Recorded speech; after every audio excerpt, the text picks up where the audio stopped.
রান্না করতে ভালোবাসি, তার জন্যই দেখো সকাল থেকেই খুন্তি নিয়ে চলে আসি আমি মিঠু আমার রান্নাঘরে। ছোট্ট একটা রান্নাঘর, সেখানে আমি রান্না করি।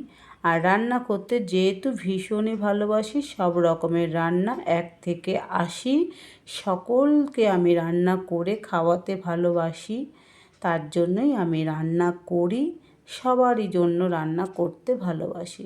নানান রকমের পদ রান্না করতে আমার ভীষণই ভালো লাগে। অল্প অল্প করে রান্না করে এতগুলো পদ বানাতে আমার ভীষণ ভালো লাগে। তার জন্যই আমি তোমাদের সামনেও নিয়ে চলে আসি আমার এই হিজিভিজি রান্নাগুলো, সমস্ত কিছু তোমাদের কাছে। তোমরা কিন্তু অবশ্যই কমেন্ট বক্সে জানাবে যে তোমরা কি পছন্দ করো আর না করো। আমার রান্নাগুলো তোমাদের কেমন লাগে অবশ্যই কিন্তু জানাতে ভুলবে না। তো দেখো একে একে আমি কিন্তু সমস্ত কিছু রান্না করে নিতে ভালোবাসি।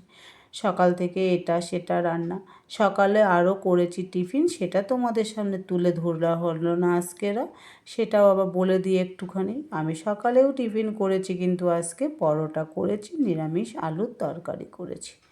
রান্নাগুলো ছোট ছোট হোক যেমনই হোক, অল্প অল্প করে রান্না আমি ভীষণই পছন্দ করি করতে। যেমনই হোক, খারাপ ভালো মন্দ সব কিছু হচ্ছে তোমাদের সামনে কিন্তু আমি তুলে ধরি।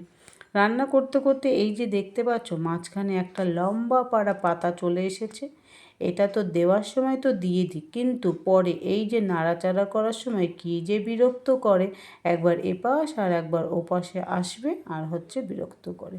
মাঝে মাঝে মনে হয় দেবো না, তুলে ফেলে দিই, কিন্তু না, একটু স্বাদের জন্য সেটাকেও আমার কিন্তু দিতে হয়, আর দিলে একটু বেশ ভালোই স্বাদ লাগে। একে একে রান্নাগুলো করতে করতে এদিকে আবার দেখো চলে এসেছে আমড়া নিয়ে।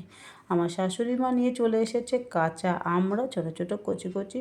ওনার একটুখানি চাটনি খেতে মন গেল, তো চলো ওনারও মনের আবদারটা একটুখানি পূরণ করে নিই। এদিকে দেখো আমড়া নিয়ে চলে এসেছে, সেই আমড়াটাও ভালো করে কেটে ধুয়ে নিলাম। এবার এটাকেও একটুখানি সুন্দর টক ঝাল মিষ্টি চাটনি করে নিই। কদিন আগেই বানালাম হচ্ছে আমের চাটনি, তারপর হচ্ছে টমেটোর চাটনি, কিন্তু এখন আবার একটুখানি আমড়া যেহেতু পেয়েছি, চলো একটু আমড়ার চাটনিও বানিয়ে নিলে।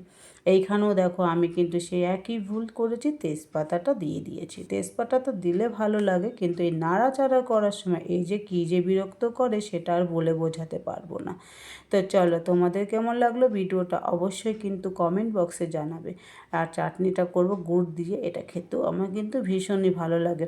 আর এখানে একটা আমি মশলা দিয়েছি, চলো তোমাদেরকে একটু মশলাটা বলে দিই। এখানে মশলা আছে ধনে মৌরি আর হচ্ছে জিরে, শুকনো লঙ্কা আর হচ্ছে পাঁচফোড়ন, ভালো করে ভেজে মশলাটা তৈরি করেছি। তো চলো টাটা, দেখা হচ্ছে পরের ভিডিওতে।